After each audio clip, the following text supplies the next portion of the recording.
Hello, friends. Welcome back to the While We're Waiting Hope After Child Loss podcast. I'm Jill Sullivan, your host and one of the co-founders of the While We're Waiting ministry. This is a podcast of stories of devastating loss and grief and heartbreak and struggle, and stories of hope and healing and faith and, yes, even joy. Underlying every conversation is the hope we have in Jesus Christ, which makes it possible to not just survive the loss of a child, but to live well while we're waiting to see them again in heaven one day. You can learn more about our ministry and the free bereaved parent retreats we host by visiting our website at www.whilewe'rewaiting.org. Welcome to episode number 213, which is a continuation of my conversation with Catie's parents, Cody and April Quillen. If you missed last week's episode, I encourage you to stop right now and go back and listen to hear the story of their harrowing escape from Mexico when Catie experienced a health crisis during a family vacation there. We are picking up right where we left off last week as we discuss the twists and turns of their faith journey since that time, and I am so pleased to share it with you. How did you guys hold on to your faith through all of the twists and turns as you were walking that journey in Mexico? Well, to be honest with you, especially in the early stages of my grief, I did not hold onto my faith very well at all. Sure. There was a lot of anger and a lot of I guess quote unquote just like shaking my fist at God. Mm-hmm. It wasn't until a couple of years after that God really kind of worked a miracle in my life to kind of show me and open my eyes to the fact that he didn't do it, but he could use it if I would let him. I personally never went through an anger phase. I was just very sad and very confused as to why God would allow this to happen, and had many of conversations with God on our back patio in the middle of the night, just talking to God and saying, I don't understand, why us? Why is this happening to us? Yeah. After, I said it was 2 years of me just kind of turning my back. And one of my best friends, he was the best man at our wedding. My buddy Bear, he took me out one day, and I even told he's a youth pastor, and he was talking to me, asked me how I was doing and everything, and I told him I was like, I'm not good. I said, and I told him straight up, I said, I don't see myself ever worshiping God again. Mm-hmm. And he didn't know how to handle that. He even told me, he's like, I can't even begin to understand what you went through. But then it was probably roughly about 2 years. Then April got really sick again, and she was out of work for a couple of months, and I had to change jobs. Because where I wasn't making very much money, and I had to change jobs to help.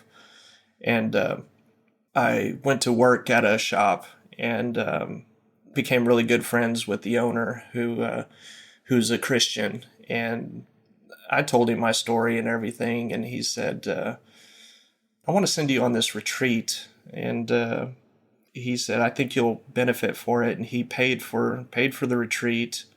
Paid for my time off without, using any vacation or anything, and said, just go on this. He goes, it helped. I think it'll help you. And at the time I was like, well, he's going to pay me to take a week off of work. I'm not going to turn it down. Right. Sure. And so, he sent me on this trip. It's called Quest. It's out of Quitman, Texas, and it's 5.5 days, and it completely changed my life. Wow. God just showed up there in a big way, and that's when God just really opened my eyes to everything.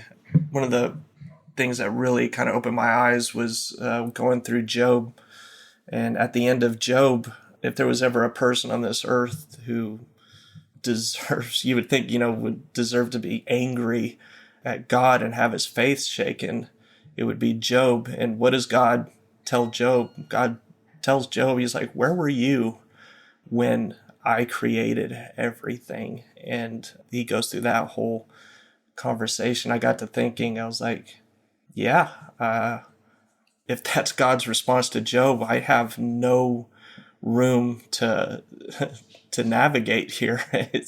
He is God and I am not. Right. Mm-hmm.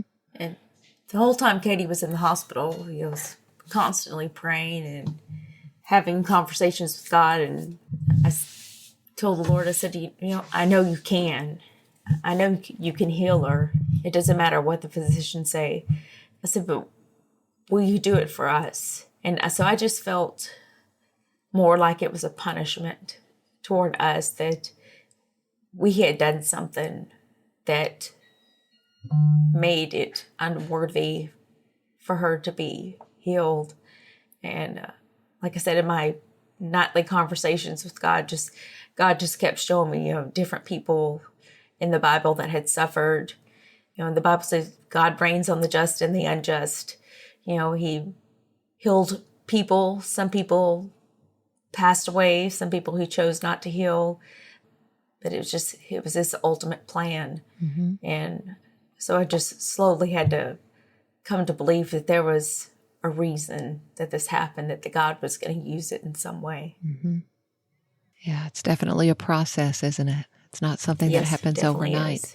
And I think of your story, and I just think if anybody would have an excuse to be angry or to question, it would be you guys after all you went through. But I'm glad you've been able to see the faithfulness of God in this journey. And it's still a process, isn't it? I know you're still in it. You're not that far down the road. So I know it's something you still grapple with. And that's part of faith is being willing to wrestle with God. Mm-hmm. I think that strengthens our faith, and that's where you guys are. I know you all have become advocates for early identification of type 1 diabetes because that was the root of the problem, right? Yes. Correct. Talk about that. So after she passed, we just started looking into when the typical onset of childhood diabetes comes into effect. And it's usually around puberty, between the ages of 12 and 14. And we've heard of so many people since then that have heard our story. Like our nephew had a friend, his 12-year-old daughter was going through the same thing. She was just not feeling good.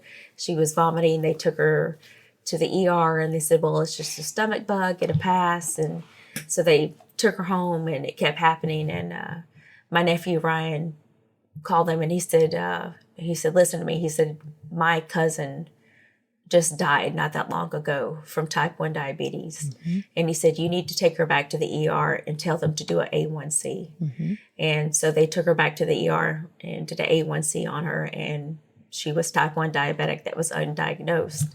And we've just heard so many stories. And it would just be nice if it could become where it's just a routine thing that they do at a child visit, when they hit puberty, because that's usually when the first onset hits. And we're just trying to make everyone aware, okay, this is what you look for.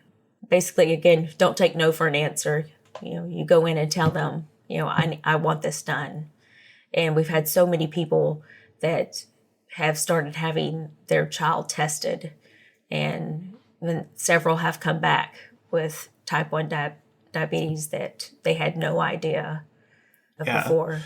So, basically, Catie was a undiagnosed type 1 diabetic. And what had happened to her is she went into what they call DKA, which is diabetic ketoacidosis, which is when their blood sugar just shoots through the roof. It goes way too high, and you have to have insulin to bring that back down. So, we've made a video. You can go on YouTube and you can just Google her name, CatieQuillen, and it'll come up. and just telling our story and trying to make people aware. If when she was at the doctor's office, if they would have ran an A1C, they would have caught it then. So that's something we really try to push, is for people with young kids, adolescents, especially going through puberty. Just talk to your doctor. Just talk to the pediatrician. Just ask them, hey, what about type 1 diabetics, type 1 diabetes? Is that something we can test for? Is that something? Just ask questions. Every pediatrician we've ever talked to has always been willing to, been more than happy to, discuss what it takes to just run the test, run an A1C, and just talk to them about it. We would like to prevent anyone ever going through what we've gone through. Right. And like I said, like a month before we went on our vacation, they even drew blood on Catie.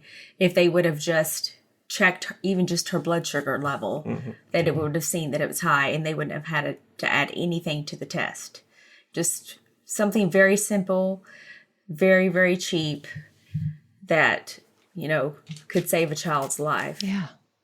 It just seems like it would be a simple thing for them to just add that as a routine part of a blood test when a child is going into junior high, or middle school. Yes.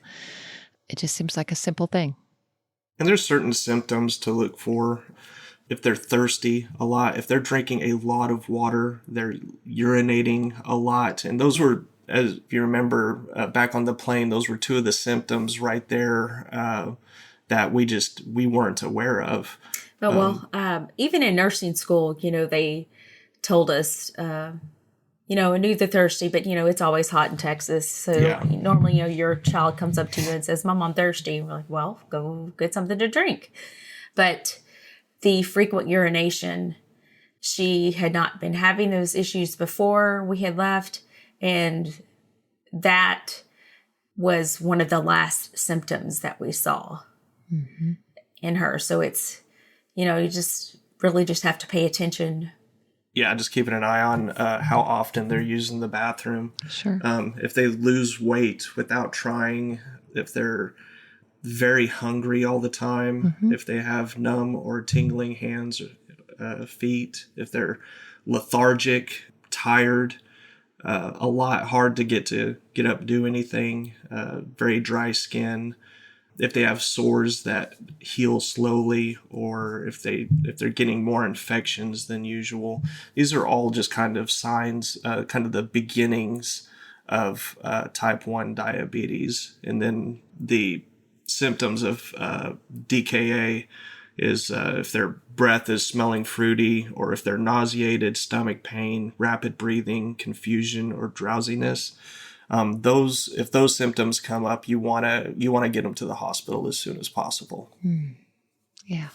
And my nephew-in-law Brandon even said with his ambulance service, he said probably about 90% of the time when they get called to a house for a child, he said it's usually they're in DKA and they're unresponsive and they have to take them to the hospital. And he said it happens all the time. Wow. Yeah, I didn't realize that was so common, nor did I know most of those signs. I knew about the thirstiness, maybe in the frequent urination, but I didn't know those other things. So thank you for that. I've learned something, and hopefully that will help parents identify if they see an issue going on with their child. Absolutely. Yeah. So y'all are approaching the 4-year mark since Catie went to heaven. But think back to those early days of grief if you can. And I know we were just kind of talking about that. Talk to that mom or dad who's listening that finds themselves right at the very beginning of their child loss journey, and they're where you were in those early days. What would you say to that mom or dad? My advice, especially early on, would be to, and it's so hard because talking to these people, I remember early on, I don't know if I would have taken anybody's advice. You get so, you start going down those dark roads. But I would just say, don't be alone.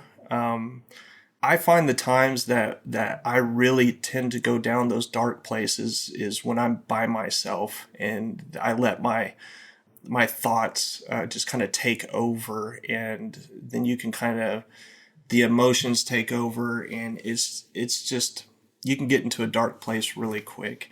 I would try to find somebody, find a group. Grief Share was very helpful for me.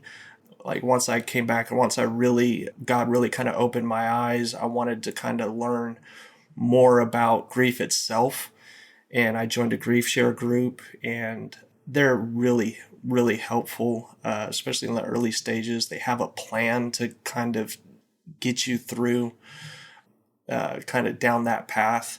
That would probably be my biggest one, is I would say just don't be alone. Try to find somebody that you can talk to. And if you're the person that someone finds that they want to share with you their grief or whatnot, my advice would also be, don't try to give advice. Just listen and love them, because they're not going to listen to any advice. It's just, but listening is huge. Yeah. If you could just be there and listen to them, let them get it out, and just love them. If they have a need, just meet the need. Even if they're just complaining, I just can't even get up to go mow the lawn. Man, go mow the lawn for them. You don't have to say anything. I often refer to Job's friends. Job's friends, they showed up, and that's perfect. They were there 7 days. It wasn't until they opened their mouths that things really started going downhill. That's right. Well, and it's very hard to give advice. You yourself, having lost a child, you can see both sides of it like we can. Yeah. You know, you're in such a different place, and you really don't understand what someone's going through until you've been there yourself. One thing I had to do, I had to stop torturing myself asking what if. What if I had done this? Yeah. Or what if that had happened? I had to change my focal point to, okay, what now? Yes. How am I going to survive this? Mm-hmm. And see a counselor. There is nothing wrong with getting counseling. As a matter of fact, it wasn't until it was quite a bit after that I realized kind of April's grief journey was quite a bit different than mine, because hers was more trauma based, with her being more kind of hands-on. Not only that, but her being a nurse, she had more of the knowledge of what was going on, and it was a lot more traumatic for her. And so I mean, she was diagnosed with PTSD with what happened, and she needed counseling to focus more for traumatic experiences.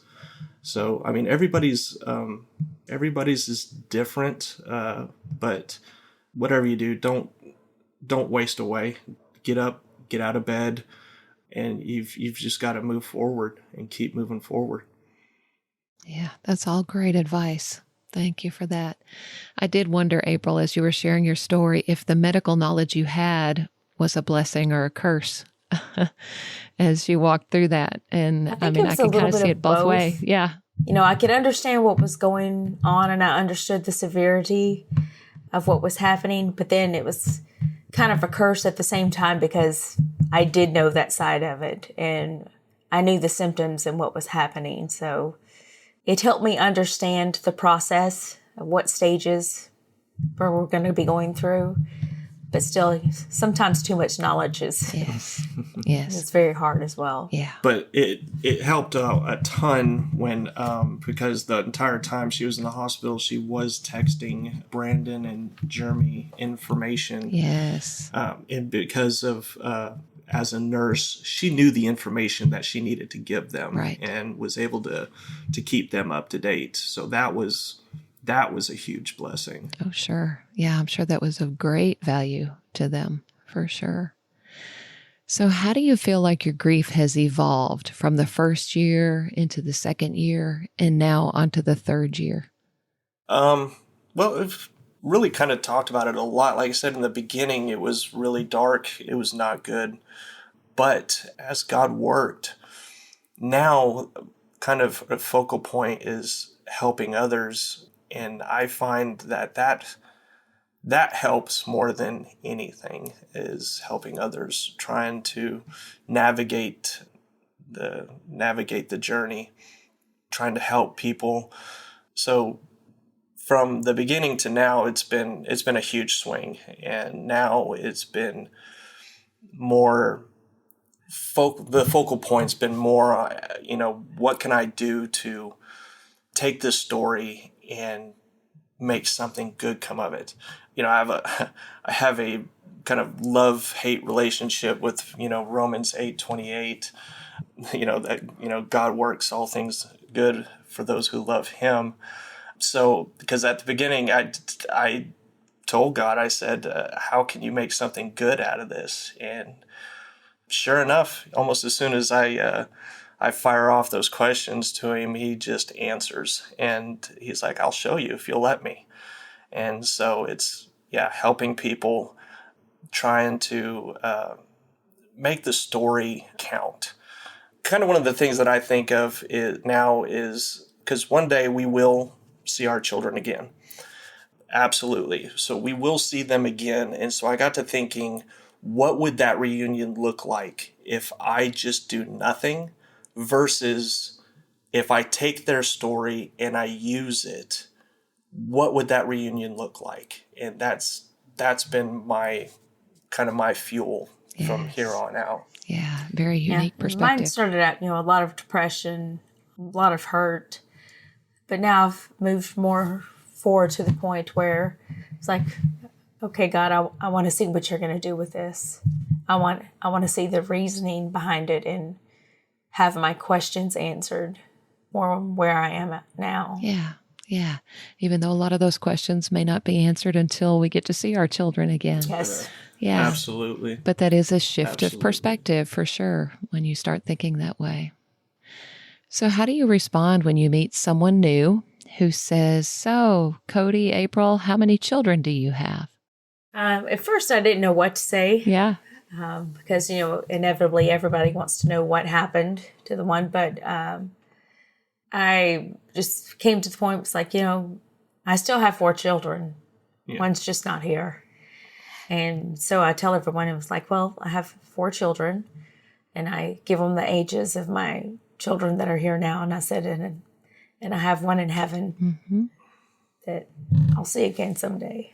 Yeah, that's a question that I've actually physically had anxiety over early on. And the more I thought about it, the more, because there's kind of 2 schools of thought. One is, do I just tell them and deal with it, or do I just ignore it? Because if I say I just have 3 children, then I don't have to deal with the awkward questions and things of that nature. But now I tell everybody I have 4 children, and if they go down the questions, I just tell them, because it's part of my story now. And not only that, but you kind of you find out kind of who people are real quick when you tell them, you're a bereaved parent. Yes. Because one of 2 things are going to happen. One, they're going to just avoid you from now on, right? Which is fine with me sometimes. Right. Or they can actually treat you like a normal person, and you can tell the story. And a lot of times those stories can open up. I remember one specific instance where I was riding with a coworker, and he just asked me, he goes, have you ever just ever been in such a dark place? And kind of went down that road, and I looked at him and I said, yeah, yes, I have. And I told him what happened and whatnot. But I was able to tell him, I was like, but I said, I believe, the Bible says, John 10:10 is like, Jesus came that I can have life and have it abundantly. So I can have here on this earth a good, happy life, even though I went through something very horrific. And so you can also use that story as well. Absolutely, you can. And myself being a labor and delivery nurse, I get asked that multiple times a week. Oh, I bet you do. Yeah. I had to learn to deal with it pretty quick. Sure. figure out, just started thinking, okay, what is my planned response going to be? Mm-hmm. Yeah, it helps if you think that out ahead of time and figure out what your response is going to be, for sure. So I think that all of us who have lost a child have this very sharp dividing line in our lives, the before and the after. So talk about the before Cody and April and the after Cody and April. How has child loss changed you? Well, before, you take a lot of things for granted. Yeah. Your perspective changes. I mean, completely changes. You go from someone who thinks that'll never happen to me or whatnot to, no, absolutely, it can happen to you. Kind of one of the big things is just how I deal with people. I have a low tolerance for nonsense, Yes. if you will. Like if someone's saying, I'm having a bad day at work, I just want to look at them or really, please tell me just how bad was your day, Right. Type mentality. But you also, you get a soft heart for those who something really genuinely does happen. Now, before when I'd hear of someone losing someone or whatnot, I was very much that type of person who would I don't want to deal with that person. I don't want to deal with the awkwardness, or I don't know how to navigate that. So I would kind of stay away from them. To where now, when someone loses someone, and especially what I've considered extreme grief, I do think there are two different types of grief. Everybody's going to go through grief at some point. I mean, everybody's going to lose a parent. Everybody's going to lose someone. But there's a grief that you expect. Everybody expects to lose their parents at some time. It still hurts. It's still sad. But then there's what I call extreme grief, which is when you lose a child or when you lose a spouse in a traumatic way or something like that. But when I hear of those people who go through, especially what I call extreme grief, I want to reach out to them now. I want to, because I know how helpful it is to have someone who's going to, be there next to you. Absolutely. It's helped me just, you hear some stories and you think, oh my gosh, that's just horrible.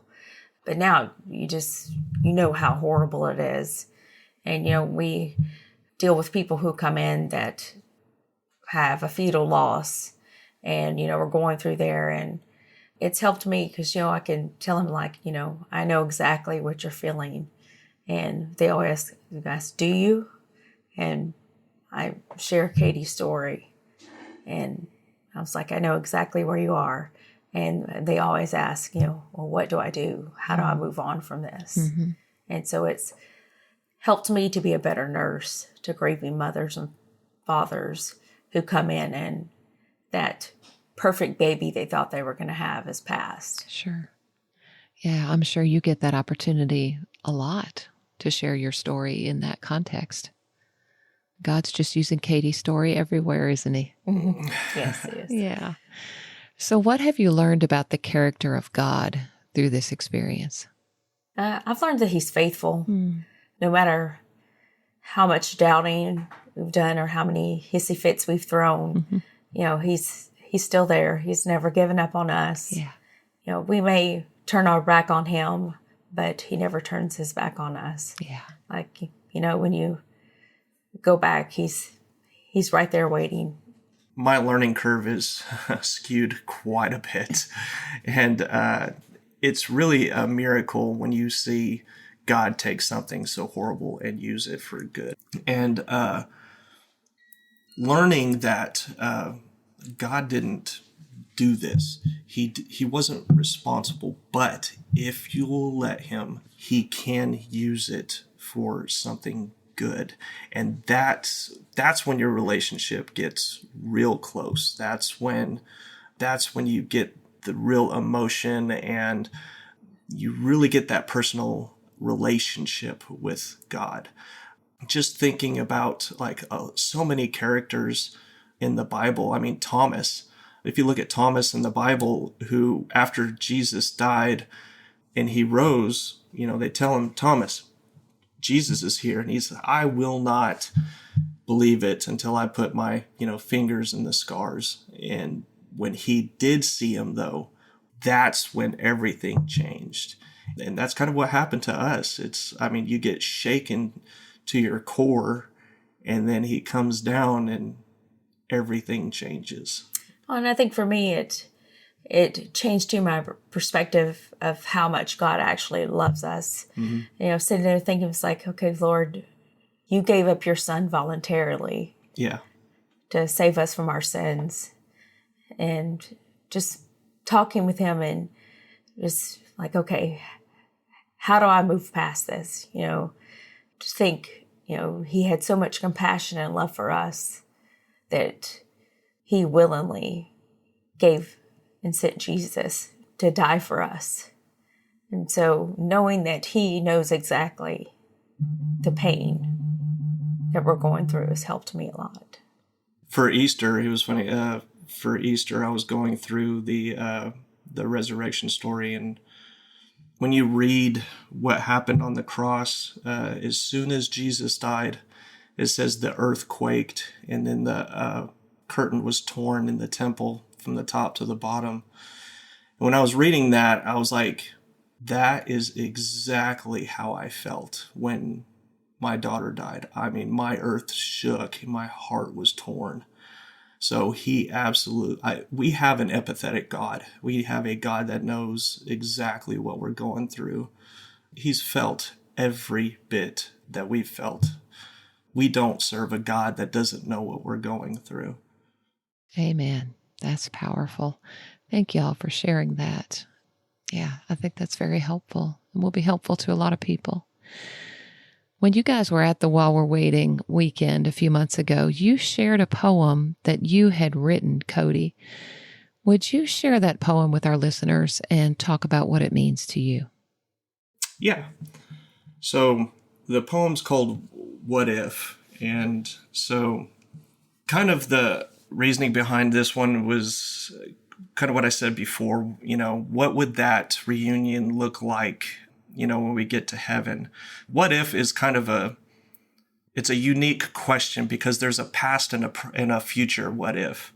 We get caught in the past what ifs, like, what if I would have got her to the hospital on time? Or what if we would have seen the signs? What if, so we constantly looking to the past what if. So I shifted that and I was like, well, what if we looked at the future what ifs? Yeah. And so I was looking at what if we, used this. Anyway, I came up with this poem. It's called What If. It starts off, what if my hurt was to help me grow? What if God's will was for me to help those I know? What if my tears didn't fall in vain? What if I helped others go through the same pain? What if my grief wasn't just for a season? What if helping others gave my daughter's death a reason? What if God really could turn something bad into something good? What if on that day in which all my hope is placed, she hugs me with a smile on her face? What if she says, Dad, thank you for telling my story, and through your pain, you brought our Lord glory? Yeah, I think that's something we all want to do as bereaved parents. We don't want our pain to go to waste, do we? Exactly. Yeah. What if, thank you for telling my story, and through your pain, you brought our Lord glory? I mean, that's ultimately what we want to do through Hannah's death, and what I can see so clearly in you guys. And I saw it in you when I met you at the retreat. And I love what you just said about past what ifs and future what ifs. I think we as bereaved parents can live in those past what ifs. And when we live there, we get stuck there. It's like quicksand. We can't get out of it.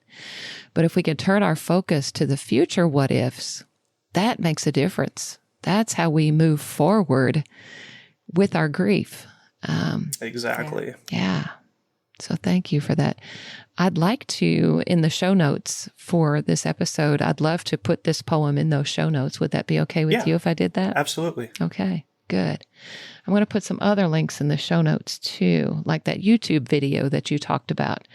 I would love for people to watch that because you kind of share your story even a little bit more in depth. We go into quite a bit of detail in the video, which that video has been such a blessing in so many ways. And one of the kind of minor ways is anytime someone asks what happened, I can always just revert them to the I've got an hour-long video you can watch if you want to know exactly what happened. Yeah, and to tell the story in its full detail takes a whole hour. Yeah. Yeah. Mm-hmm. Yeah, because there's more to it than what you guys were able to share even in this episode. So, so I'll put a link to that in the show notes as well. One more question I always like to ask as I close out an interview. Has music been an important part of your grief journey? And if so, what is on your playlist? Music has definitely been a big part of my grieving process. One that I've added to my playlist and listened to over and over is Even If by Mercy Me. Yes. I'm not sure if you're familiar with the song, but it talks in there, says they say sometimes you'll win some, sometimes you'll lose. And right now I'm losing bad. I've stood on this stage night after night, reminding the broken it'll be all right. But right now, I just can't. It's easy to sing when there's nothing to bring me down. But what will I say when I'm held to the flame like I am right now? And it says, I know you're able and I know you can save through the fire with your mighty hand. But even if you don't, my hope is you alone. They say it only takes a little faith to move a mountain. Well, good thing. A little faith is all I have right now. But God, when you choose to leave mountains unmovable, oh, give me the strength to be able to sing it as well with my soul. And then it says again, I know you're able and I know you can save through the fire with your mighty hand. But even if you don't, my hope is you alone. I know the sorrow and I know the hurt would all go away if you just say the word. But even if you don't, my hope is yours alone. So powerful. That's part words. of the lyrics, and it's just one I could definitely relate to. Absolutely. Yeah, there's quite a few songs. The two that really just resonate with me is there's one by Austin French called Why God. That is a fantastic song. The video is really, really good. And then Brandon Lake sings a song, and it's really not so much about grief, but there's a line in it. It's the song's Don't You Give Up on Me, and it's sang from God's perspective, but there's a line in there that talks about the deeper the night gets, the brighter the light hits. And that's, to me, that's really impactful on what we go through, because we can be in such a dark place. And it seems like the darker place you go, when God pulls you out, it is so much more just impactful. You really appreciating that much more. It's almost like when you're in such thirst, water tastes so much better. That's kind of the analogy that I use with it. When you've gone through so much pain, that when he does come down and kind of pull you out, the feeling is just, the relationship is just magnified. Yeah, absolutely. That's beautiful, guys. Thank y'all for sharing those lyrics. They're powerful. I love both of those songs as well. So before we wrap up, is there anything else you'd like to share? The only thing I would like to share is I'm so appreciative of the While We're Waiting weekend. That was such a healing process for me. Well, good. And I just really appreciate the ministry that y'all have. And I've recommended it to several people since that have loss of child. And I hope they reach out to you. Yeah. We would love to serve them at a retreat. Yeah. How about you, Cody? You have anything to say in closing? No, I think I've hit all of my marks. Very good. Well, I have enjoyed our conversation this evening.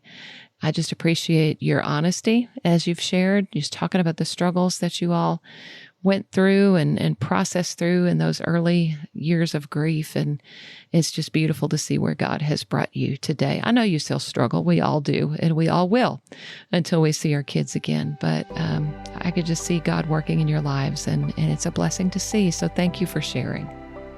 Thank you. Thank you for having us.